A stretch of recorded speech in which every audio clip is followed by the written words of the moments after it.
মনে হয় যে বিএনপি জামাত যুদ্ধে নামছে, বিষয়টা এরকম। যখন আপনার জামাত কাজে লাগে তখন আপনি তার গায়েতে ঘ্রাণ পান, যখন কাজে লাগে না তখন আপনি গন্ধ পান। এই রাজনীতি তো চলবে না। নির্বাচনের মাঠে আসলে আমার কাছে মনে হয় যে আমি ভোট ক্যাচিং বক্তব্য বলতে যা বোঝায়, এখন তো আপনার কাজ শুধু ভোট ক্যাচিং, কিভাবে ভোটারে আকৃষ্ট করবেন এবং ভোটার যেভাবে যে কারণে আকৃষ্ট হবে সেটা যদি বহাল রাখতে পারেন সেটাও আপনাকে চিন্তা করতে হবে। কিন্তু আমরা এখন রাজনীতির মাঠে যেটা দেখতেছি সেটা মনে হয় যে এখানে আপনার বিএনপি জামাত লড়াই, মানে মনে হয় যে বিএনপি জামাত যুদ্ধে নামছে, বিষয়টা এরকম। আপনি যদি বলেন জামাত অ্যাটাক করে বিএনপিরে, করতেছে কথাবার্তায়, বিএনপিও করতেছে। এখন প্রশ্ন হচ্ছে আপনি তো অ্যাটাক করার বিষয় না, তাহলে কি আপনি প্রতিদ্বন্দ্বী চান না? এক। দুই, মার্কেটিংয়ের নিয়ম কি? আপনি মার্কেটিং করবেন, মার্কেটিং করার একটা নিয়ম আছে, সেটা হলো যে আপনি গিয়ে মার্কেটে বলবেন আপনার প্রোডাক্টটা ভালো কেন। অন্যের প্রোডাক্ট খারাপ বলার রাইট আপনার নাই। আপনি বলবেন আমার প্রোডাক্টটা ভালো কেন, আমার প্রোডাক্টটা এই গুণ আছে এবং দাম কম ইত্যাদি ইত্যাদি। কিন্তু অন্য একটা কোম্পানির প্রোডাক্টটা সম্পর্কে খারাপ বলার রাইট তো আপনার নাই। আপনি তো বদনাম করার অধিকার আপনাকে দেওয়া হয় নাই। তো রাজনীতিতে সেই শিষ্টাচারটা আমরা দেখতেছি না, এক নম্বর।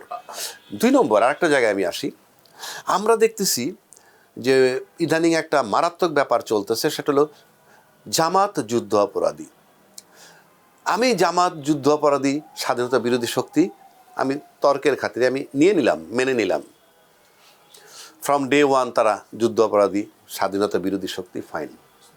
এখন এই যে স্বাধীনতা বিরোধী শক্তি তারা কিন্তু কনস্ট্যান্ট, মানে তাদের এখানে কোনো চেঞ্জ হয় নাই, সবাই তারা স্বাধীনতা বিরোধী বলে।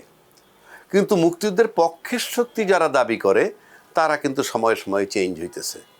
আপনি ভালো করে লক্ষ্য করে দেখবেন 2001-এর যে নির্বাচনটা হইল, তার আগে 96 থেকে 2001 পর্যন্ত ক্ষমতায় ছিল কে? আওয়ামী লীগ।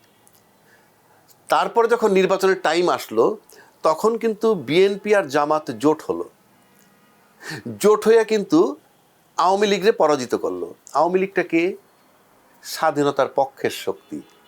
আমি বিশ্বাস করি কি করি না আমার ব্যাপার, কিন্তু তাদের এটা ছিল সাইনবোর্ড যে আমরা আওয়ামী লীগ স্বাধীনতার পক্ষের শক্তি। তাহলে বিএনপি তখন জামাতকে নিয়ে যাদেরকে পরাজিত করলো, তাহলে কি স্বাধীনতার পক্ষের শক্তিকে পরাজিত করছে না? তাহলে তখন তার রোলটা কী ছিল? স্বাধীনতার যে পক্ষ শক্তি তার বিরুদ্ধে তার অবস্থান ছিল।